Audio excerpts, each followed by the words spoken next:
I am back, Rhodes, for the Matrixx and Rhodes show, where we're going to talk about yet another Disney flop, Elemental. The box office numbers are starting to roll in and roll up again for another failed Pixar / Disney experiment. We're also going to talk about the Disney CFO that has decided to flown the coop.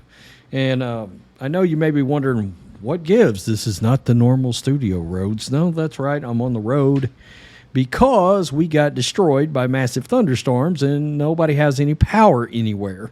So 90-mile-an-hour winds in the country will do that when you're surrounded by trees.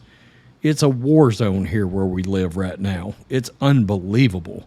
The destruction, it was like getting hit by an hour-and-a-half-long hurricane. Yeah, the actual thunderstorm was about 120 miles wide. So anyway, that's neither here nor there, but let's get to, we're going to start with Elemental, talk about the fact that Pixar's got another massive flop on its hands, and then we'll get to the Disney CFO that's flown the coop as they still try to, let's just say repair their anus after Ron DeSantis destroyed it. Yeah, we'll take a little look at their shares. Now, Fox News is saying they've gained 5.5% this year. Yeah, that's great. But they also laid off 7,000 people to try to get their book straight because of the massive amount of damage he did to their product. They tried to get involved in politics, and Florida's governor nailed them for it. And heads look like they're rolling at Disney over this.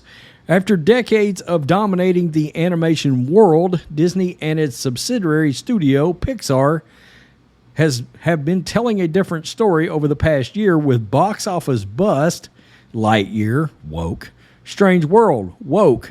Unfortunately for Disney CEO Bob Iger, who bought Pixar in his first run as chief exec and needs it to perform well in his second stint as CEO, their latest release, Elemental, looks like it will continue this slump as it arrives in theaters. Since Elemental landed on tracking 3 weeks ago, opening projections haven't exceeded $40 million. And with preview screenings beginning Thursday afternoon, tracking still remains low at 35 to 40 million. Okay, well, let's just take a look. We've got it right here. We've got some latest trackings for this film. Elemental, which follows a flame woman and a watery man that develops some chemistry with one another, is looking at a debut below $30 million through Sunday after earning 11.8 from 4,035 theaters on opening day. That would mark the lowest 3-day opening in the history of Pixar, falling well short of the 39 million that met The Good Dinosaur and Onward. Wow, Onward was all of these were terrible movies, actually. When The Good Dinosaur opened in 2015, the film was seen as the first box office disappointment in the animation's studio history. So, The Good Dinosaur's $39 million opening was viewed as a massive failure, and this is coming in at $9 million short of that. Yikes. Elemental represents an even tougher licking following last summer's flop of Lightyear, which finished with $226 million worldwide against a $200 million production budget. Before that, Disney released Pixar's 3 previous features, Soul, Luca, and Turning Red, directly on Disney+, a move that studio chief Pete Docter believes trained Pixar audiences to stay away from the theater. Elemental will struggle to outperform the third outing of Columbia and Sony Pictures Animation Across the Spider-Verse. The Pixar film will be looking at a bronze finish on domestic charts through the weekend. So it's going to come in third, this Elemental film is. Into the Spider-Verse has earned $286 million through Monday. And Guardians of the Galaxy Volume 3, it has actually done pretty well at the box office. this another massive animated flop for Disney. I mean, it's a disaster. It is a disaster. And now you're seeing this. Disney CFO leaves after tense relations with execs. Now, keep in mind, this is the Free Beacon as of May 24th, 2023. Disney stock down 33% since the CEO instigated feud with DeSantis. Since Bob Chapek and Ron DeSantis went to feud, and by the numbers, Disney lost stock was trading at 133.65. A share at Chapek accused DeSantis of promoting legislation that would unfairly target gay, lesbian, non-binary, transgender kids and families. Disney shares opened at 89.44 and continue to fall on Wednesday. I just wanted to give that context because if you scroll down here on this article about the CFO, shares are back up to 91.32. But keep in mind, 91.32 when they were at 133.65. It's been a bloodbath at Disney, an absolute bloodbath. They were already trending down from a content standpoint, from a box office standpoint, because they got involved with woke political ideologies in their content a long time ago, but they tried to actually spar politically with the governor of Florida, and that did not work out. And I believe that's part of this move right here. The Walt Disney Company announced Senior Executive Vice President and Chief Financial Officer Christine McCarthy is stepping down and will take a medical leave of absence. Interesting. McCarthy has also butted heads with company CEO Bob Iger and other top executives over strategy, including how the company spends money on content and restructuring plan to streamline the entertainment giant. A person familiar with the matter told the Wall Street Journal. So, you see how this works? She is taking a medical leave of absence, but she has butted heads with Bob Iger over trying to streamline the entertainment product. So the question is, which way was she going? Did she not like the direction that Disney has been going with content? Or was she among the ones pushing the content to go in a certain direction? Interesting. Although I am leaving the CFO role, I look forward to helping with the transition and will always be rooting for the success of my extended Disney family, who have shown time and again that determination, teamwork, and the pursuit of excellence are unstoppable combination. Also, keep in mind, Disney shares have gained 5.5% this year. Yeah, that's amidst 7,000 layoffs to get that figure back up after sparring with DeSantis. Just thought I'd throw that in.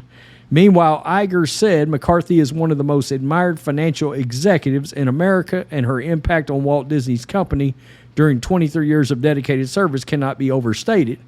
Is it McCarthy or McCarty? You got typos everywhere, Fox News. It is McCarthy. My God, come on.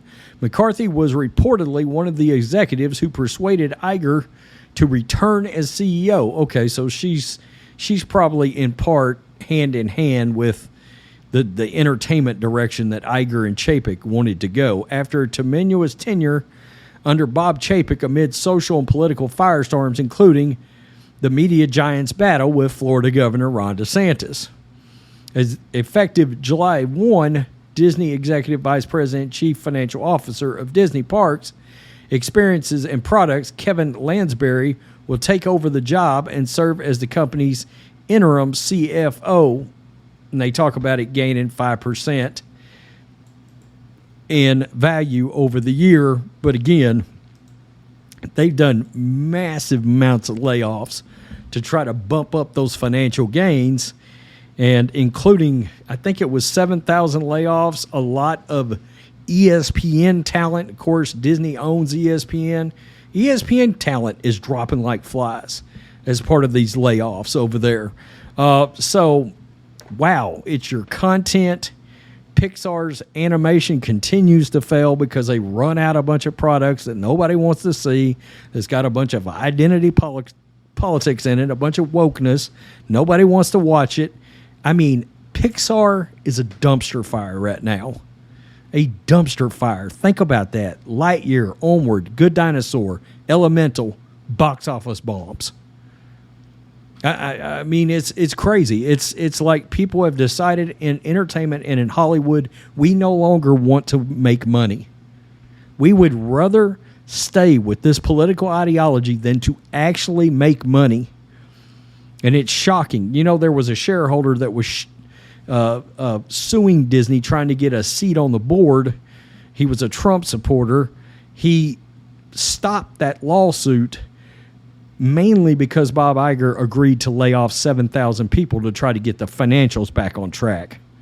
But they'd rather go to all of that trouble, keep in mind, than to actually change the direction of their actual entertainment content and get back on a direction where everybody will want to watch and consume products and keep coming back to their theme parks.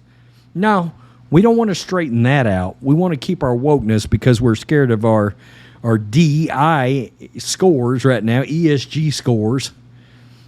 What is that? Environmental, social, something score? Yeah.